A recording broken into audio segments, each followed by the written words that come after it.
Greetings from South Korea. I am Arirang News AI anchor.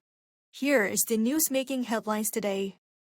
U.S. President Donald Trump says that negotiations to end the war with Iran are already underway, citing what he called a significant Iranian presence tied to oil and gas flows through the Strait of Hormuz as a sign of possible de-escalation. Speaking at the White House on Tuesday local time, he claimed Iran is now talking sense and has agreed not to develop nuclear weapons. According to reports, Washington has sent Tehran a 15-point proposal via Pakistan, which is emerging as a key intermediary and potential host for talks. Even as diplomacy gains traction, the U.S. is preparing to deploy around 1,000 troops to the region. Qatari state-owned energy company Qatar Energy has declared force majeure on long-term liquefied natural gas supply contracts with South Korea, China, Italy, and Belgium, after missile attacks damaged key energy facilities.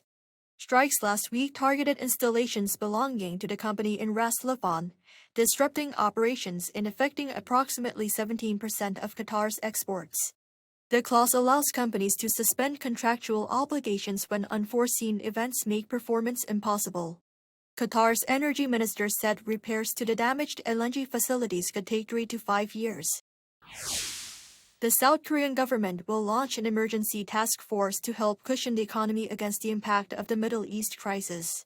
At a briefing on Wednesday, Prime Minister Kim Min-seok said he will lead the emergency economic headquarters, which will bring together the finance, industry, health, and foreign affairs ministers, as well as the chairperson of the Financial Services Commission. The task force will support the implementation of key measures discussed at emergency economic meetings chaired by President Lee Jae-myung. It is set to begin operations next week and will meet twice weekly. The announcement comes a day after President Lee called for a government-wide emergency response system, warning of growing uncertainty in the supply of crude oil and natural gas amid the conflict in the Middle East. South Korea recorded a double-digit increase in the number of babies born in January. According to the Ministry of Data and Statistics on Wednesday, 26,916 babies were born in January 2026. That is an 11.7% jump from the same month last year. The total fertility rate, which is the average number of children a woman is expected to have in her lifetime, also increased by 0.10 from a year earlier to reach 0.99. The number of marriages rose significantly, up 12.4% on year to 22,640.